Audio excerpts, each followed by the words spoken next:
जी बिस्मिल्लाहिर्रहमानिर्रहीम अस्सलाम वालेकुम जी नाज़रीन तो संदे पे झोंक टीवी वसेब दी आवाज़ और मैं तो अपना मेज़बान रिजवान हुसैन। नाज़रीन इस टाइम में मौजूदा पंजतनी अवामी दस्तरखान मुल्तान चौक कुभाराला और माशाल्लाह ये दस्तरखान पिछले 5 तो 6 सालों तो गरीब व गुरबा और अपने मजदूर भिरावां दी मदद करेंदा पे एक टाइम का खाना मुहैया करेंदा। साडे नाल माशाल्लाह मुल्तान की एक बड़ी खूबसूरत शख्सियत इंसान दोस्त शख्सियत सियासी व समाजी एक बड़ा खूबसूरत जिहा नाम और गरीब परवर शख्सियत सर मौजूद है जनाब मुर्तज़ा खोखर साहब। इन्हां कोल जान सो कि ई मिशन के बारे ई अमल के बारे क्या आखन। अस्सलाम वालेकुम मुर्तज़ा भाई। वालेकुम अस्सलाम सर पंजतनी अवामी दस्तरखान माशाल्लाह तुहाडी अखी के सामने तो साडे दे पे वे ई बारे क्या फरमेसो?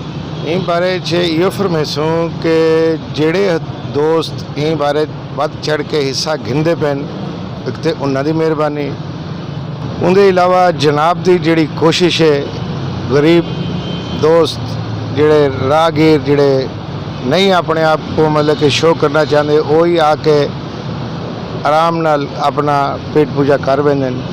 साढ़े जे दोस्तों को चाहिए कि असा मिल जुल के आवाम की खिदमत करूँ, जिन्ना तक नहीं कि शय पहुँचती उन्ना तक पहुँचाऊँ। दोस्त बाबा को कायल करूँ कि आओ साढ़े नाल मिलो, मिल के आवाम की खिदमत करूँ वो आवाम की कि जेड़े अपने हालात तो तंग हैं। बाकी मेरा मौला जान दे कि हर कहीं को अपने हिसाब नाल जितना डेसो उनके को 70 गुना ज़्यादा मिल से। मुर्तज़ा भाई दूसरा सवाल मैं तो करे सा कि पंजतनी अवामी दस्तरखान माशाल्लाह 6 साल एक बहुत बड़ा अरसा है।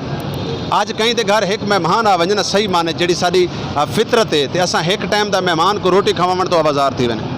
अल्हम्दुलिल्लाह ये अल्लाह ते अल्लाह के प्यारे नबी का मिशन है पंजतनी अवामी दस्तरखान। पिछले 6 साल तो सफ़र तय करेंदा आंदा है, बड़ी मुश्किलात दे विच रह के भी माशाल्लाह पंजतनी अवामी दस्तरखान चलता है। लेकिन इलैक्ट्रॉनिक मीडिया होवे प्रिंट मीडिया होवे तमाम मीडिया के उत्ते खबरां लगदियां रहियां। साडे मुल्तान दे बड़े सारी ऐसी शख्सियात हैं कि जिन्हां को अल्लाह रब्बुल इज़्ज़त ने बड़ा सारा वसी रिस्क दिता है, लेकिन कदां कहीं दोस्त दी कहीं मुखैर हज़रात दी पासे तवज्जो नहीं थी। इनका क्या मकसद? उनका ये सही कि वो लोग आदन जिस अपने तौर पर करेने कई दफ़ा दोस्तों को आगाही किते दसे कि हाँ जी इतना झोंक टीवी की मार्फत रिजवान भाई पंजतनी दस्तरखान के हवाले नाल खिदमत करेंदे पैन, आओ नाल रलो।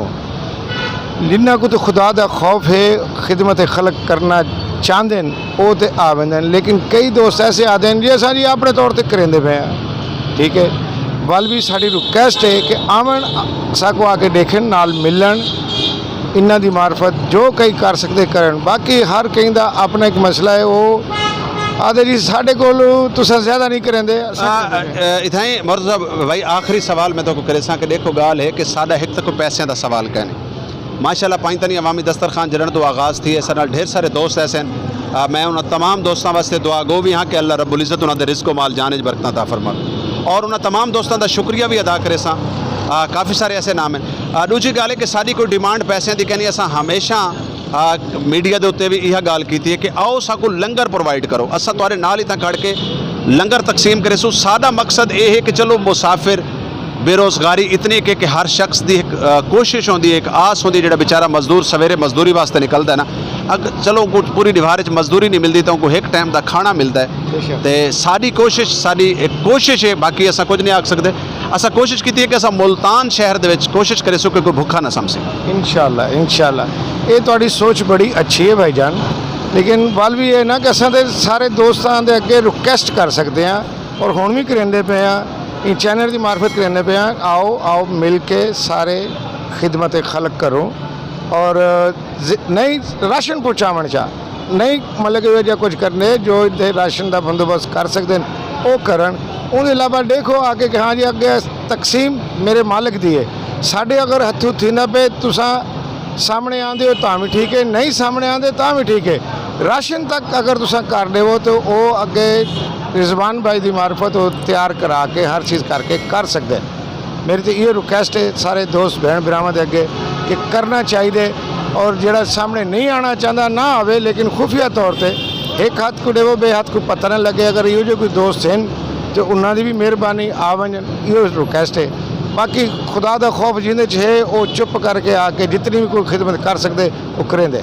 जी बहुत शुक्रिया बहुत मेहरबानी। जी नाजरीन कहीं ने बड़ा खूब लिखा है कि तू मेहनत कर मेहनत दा सिला जाने खुदा जाने, तो मेहनत कर मेहनत दा सिला जाने खुदा जाने, तो डीवा बाल के रख जा हवा जाने खुदा जाने। तुसां अपने मिशन को अपने अमल को जारी सारी रखो, उनका अजर मेरे अल्लाह रब्बुल इज़्ज़त ने देना है। और हमेशा जेड़े कारवां जेड़े मिशन अल्लाह रब्बुल इज़्ज़त की ज़ात की खातर चलते पे होंदे उन्हां कोई रुकावट नहीं आती। बाकी मुश्किलात हमेशा हर नेकी के काम में आते हैं। नाज़रीन डेदरा से छोकती हुई वसीब दी आवाज़ अपने मेज़बान रिजवान हुसैन को इजाज़त। अल्लाह हाफिज़, अल्लाह निगहबान।